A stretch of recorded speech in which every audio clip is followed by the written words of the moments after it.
J'aimerais te partager rapidement une pensée, une méditation. Et nous allons nous baser sur Juge chapitre 6, verset 12. La Bible dit, l'ange de l'Éternel lui apparut et lui dit, l'Éternel est avec toi, vaillant héros. Et pour le contexte, ici, on parle d'Israël qui est vraiment oppressé par Madian. Et donc là, il y a l'ange de l'Éternel, qui n'est qu'une forme de Dieu personnifié, qui va rencontrer Gédéon.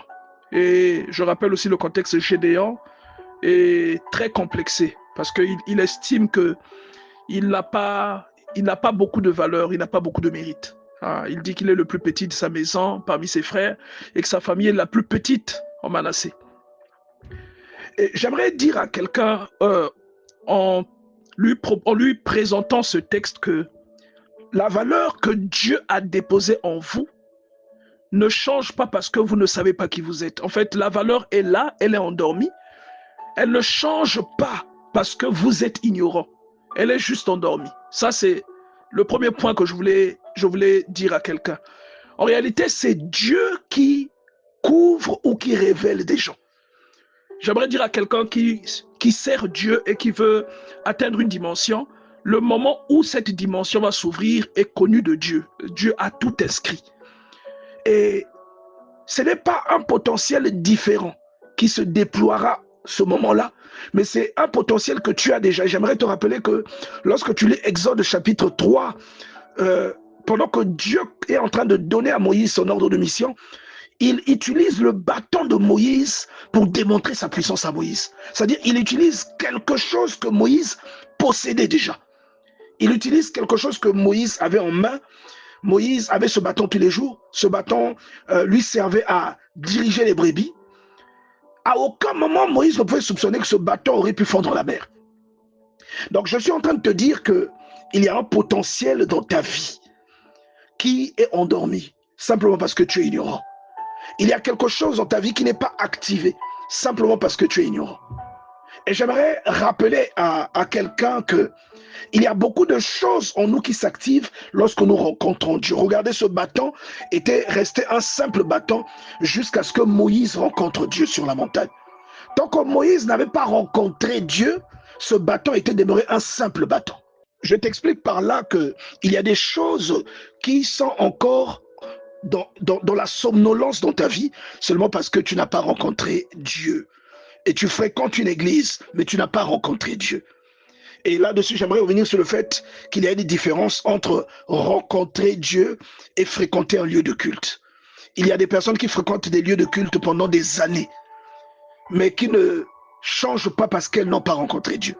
Tandis qu'il y a des personnes qui rencontrent Dieu, parfois sans fréquenter un endroit de culte, et vous voyez la vie de ces personnes changer.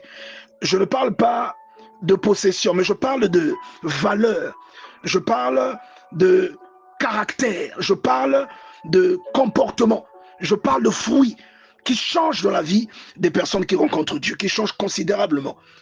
Et j'aimerais te dire qu'aujourd'hui, ce n'est pas parce que tu es sous-estimé, ou qu'aujourd'hui, ce n'est pas parce que tu habites une hutte que la puissance que Dieu a déposée en toi est nulle. Et tu peux remarquer même des combats dans ta vie, bien-aimé dans le Seigneur, te demander pourquoi tous ces combats arrivent dans ta vie. Parce que tu regardes à ta vie présente. Mais j'aimerais te dire que le Dieu qui t'a introduit sur la terre t'a donné une valeur.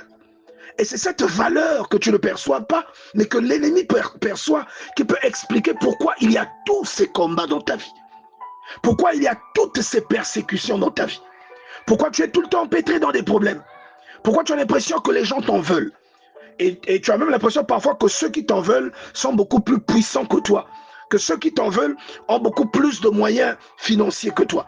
Ils sont beaucoup mieux placés, mieux positionnés que toi. Mais ils t'en veulent quand même. Et j'aimerais te dire que c'est parce que tu ne perçois pas qui tu es. Il y a une valeur en toi. Quand nous lisons Jérémie chapitre 1 au verset 5, la Bible dit « Avant que je ne t'eusse créé dans le sein de ta mère, ou avant que je t'eusse formé dans le sein de ta mère, je te connaissais. Et avant que tu ne sois sorti de ton ventre, je t'avais consacré. » Même lorsque Jérémie avait 1 mois, il était déjà prophète des nations. Avant qu'il n'ait 1 mois, avant même qu'il n'ait 1 semaine, alors qu'il était dans le ventre de sa mère, il était prophète des nations. Avant même qu'il ne soit conçu, il était prophète de nations. Pourquoi? Parce que Dieu l'avait établi Alléluia. Dieu avait établi, il avait consacré Jérémie dans le spirituel. D'accord? Donc, même quand il avait 10 ans et qu'il s'amusait encore avec des copains ou qu'il faisait des bêtises, il était déjà qui il était. Et j'aimerais te rappeler par exemple que le Joseph que tu as vu dans la cour de Pharaon, c'est exactement le même Joseph avec le même potentiel dans la cour de Potiphar. Et c'est exactement le même Joseph avec le même potentiel dans le puits, dans la citerne sèche dans laquelle ses frères l'avaient jeté, afin soit de le tuer ou de le vendre. Donc, la valeur que Dieu a investie en toi demeure la même. Mais seulement c'est Dieu qui décide de l'ouvrir et de l'exposer à un plus grand nombre de personnes. C'est Dieu qui a pris Joseph du puits, qu'il a placé entre les mains des Ismaélites, qu'il a ensuite placé sous l'autorité de Potiphar et qu'il a ensuite placé dans la cour de Pharaon pour lui donner le règne qu'il a eu sur l'Égypte, l'influence qu'il a eu sur les nations. Le même Joseph avait la même intelligence, aussi bien dans la maison de son père que dans le puits dans lequel ses frères l'avaient jeté, que dans la maison de Potiphar et dans la cour de Pharaon. C'est pourquoi même la Bible dit dans Genèse chapitre 37 d'abord et ensuite Genèse chapitre 39, la Bible parle de ces détails en disant dans Genèse 39 que on le fit descendre dans la maison, non, on le fit descendre en Égypte et Potiphar, officier de Pharaon, l'acheta. Il avait déjà cette valeur. Potiphar pensait acheter un esclave, mais il achetait quelqu'un qui avait un potentiel, qui allait sauver l'Égypte de la famine. Ce potentiel était déjà en Joseph. Et je parle ici à quelqu'un qui est complexé, à quelqu'un qui pense que la grâce, c'est pour les autres et pas pour lui. À quelqu'un qui pense que la bénédiction, c'est pour les autres et pas pour lui. Simplement parce que les choses ne sont pas encore arrivées à maturation. J'aimerais dire à un frère que la barbe que tu portes aujourd'hui, elle était déjà en toi, même lorsque tu avais 1 an.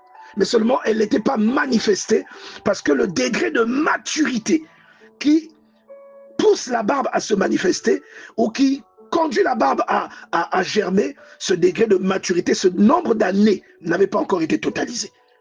Et le corps ou l'organisme n'avait pas encore reçu l'instruction de par les hormones de déployer cette pilosité au niveau de ton menton. Donc la grâce qui est en toi, c'est la même grâce de laquelle Dieu te parle pour les jours à venir. C'est la même grâce à laquelle Dieu fait allusion en te disant qu'il t'enverra vers les nations. C'est la même grâce à laquelle Dieu fait allusion en te disant que tu auras une bénédiction pour beaucoup. Et cette grâce, tu l'as depuis le sein de ta mère. Tu l'as depuis le sein de Dieu. Tu l'as depuis le berceau, depuis les bancs de l'école. Tu l'as même depuis tes périodes de turbulence. Et jusqu'à ce que Dieu t'a appelé et que tu aies fait cette rencontre qui a changé ta vie, cette grâce est là. Maintenant que tu sers le Seigneur, cette grâce est là. Et le jour viendra où Dieu exposera cette grâce à un plus grand nombre de personnes. C'est pourquoi j'aimerais exhorter quelqu'un, bien aimé, croyez en vous. Croyez en ce que Dieu a déposé en vous. Regardez, Dieu dit à Jérémie, ne tremble pas devant eux, de façon que je te fasse trembler en leur présence. Dieu demande à Jérémie d'être courageux, d'avoir confiance en ce qu'il a déposé en lui. Et regardez, Juge chapitre 6, verset 14 dit, l'Éternel se tourna vers Gédéon, parce qu'entre-temps, au verset 13, Gédéon dit, mais qui suis-je? Et dit, si l'Éternel était avec nous, pourquoi est-ce qu'il permet tout ça? Et au verset 14, l'Éternel dit, l'Éternel se tourna vers Gédéon et lui dit, va avec cette force que tu as et délivre Israël de la main de Madian. Et j'aimerais rappeler le contexte, c'est que Gédéon n'était même pas conscient qu'il était qui il était. Et ça, c'est un drame que nous trouvons chez beaucoup de croyants, beaucoup de personnes investies par Dieu. Gédéon n'était même pas au courant qu'il avait la grâce qu'il avait. Gédéon n'était même pas au courant qu'il avait la richesse qu'il avait la force qu'il avait. Il y a des choses en toi que tu ne vois pas, mais que Dieu voit. Alléluia. Il y a des choses en toi que tu ne vois pas, mais que Dieu voit. Pourquoi? Parce que ces choses ont été déposées par Dieu à l'intérieur de toi. Parce que ces choses ont été investies par Dieu.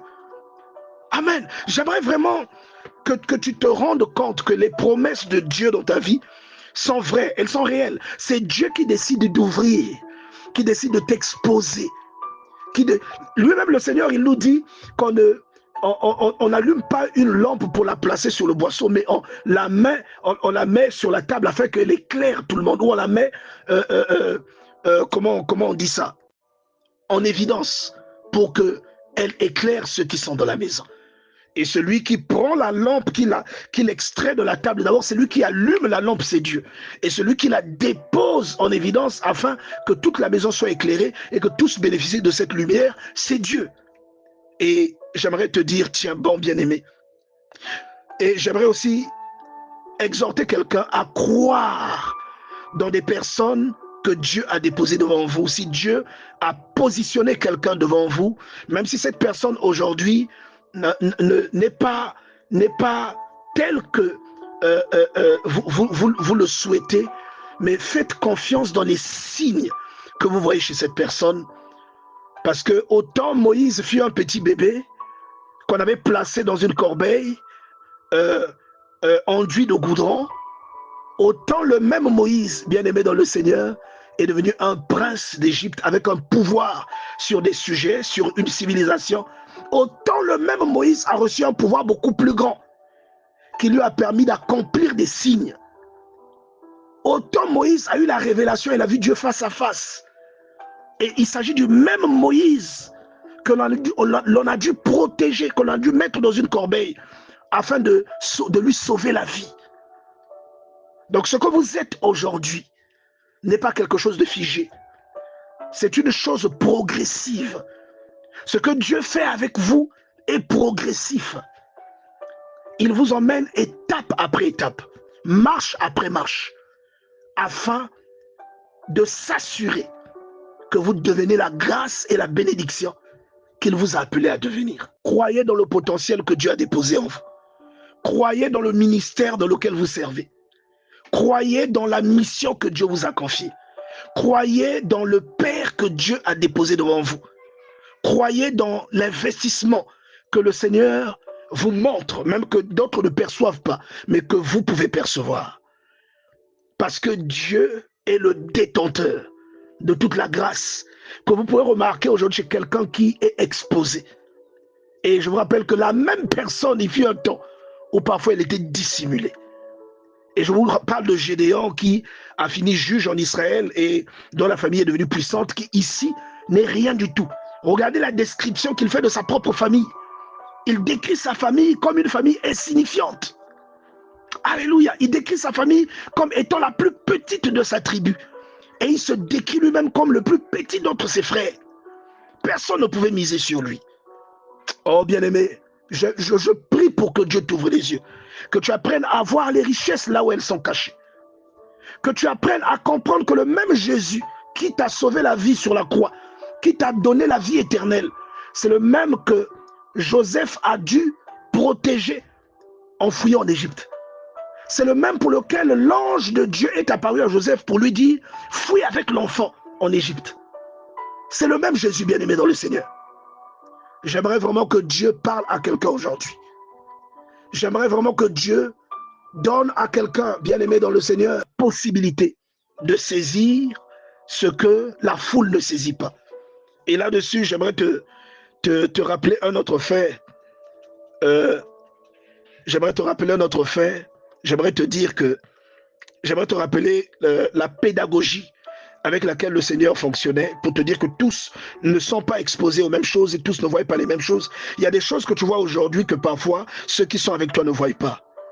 Il y a des choses que tu peux voir que d'autres avec toi, qui marchent avec toi, qui sont exposés aux mêmes choses ne voient pas. Que ce soit en toi-même ou en quelqu'un que Dieu t'a affecté ou à une personne à laquelle Dieu t'a confié.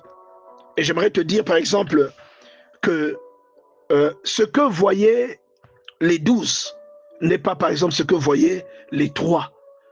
Alléluia.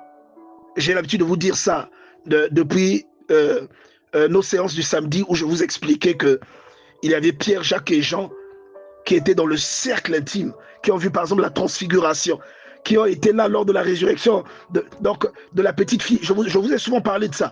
Et ils étaient exposés à des choses différentes que celles auxquelles les 12 étaient exposés. Et les 12 également étaient exposés à des choses différentes que celles auxquelles les 120 étaient exposés, que celles auxquelles la foule était exposée. Amen. Donc aujourd'hui, Dieu peut vous montrer un schéma dans un tableau que d'autres qui regardent le même tableau que vous ne voyez pas ou ne perçoivent pas. Et ce que vous percevez, comme Jésus l'a dit à Simon-Pierre, ça ne vient pas de votre intelligence, ça ne vient pas de la chair et du sang. Beaucoup de gens peuvent se demander pourquoi vous portez un tel intérêt à certaines choses que ces personnes peuvent trouver dérisoires. Pourquoi vous croyez en telle chose, en telle œuvre, en tel investissement? Et j'aimerais vous dire que c'est Dieu, c'est l'Esprit du Tout-Puissant qui vous révèle la valeur véritable des choses dans lesquelles vous croyez. Et c'est pourquoi vous êtes si peu à croire en certaines choses, en certains potentiels, et qu'il y a autour beaucoup de personnes qui n'y croient pas. Je prie pour que cette exhortation que j'ai voulu partager avec toi, avec vous, bénisse quelqu'un, instruise quelqu'un, et qu'elle vous rende, je ne sais pas, comme comme quelqu'un qui vient de recevoir une huile ou encore qui vient d'être visité à l'instant par Dieu. Qu'elle vous donne le zèle que l'apôtre Paul a manifesté juste après avoir été restauré par le Seigneur au travers des mains d'Ananias. Que Dieu vous bénisse.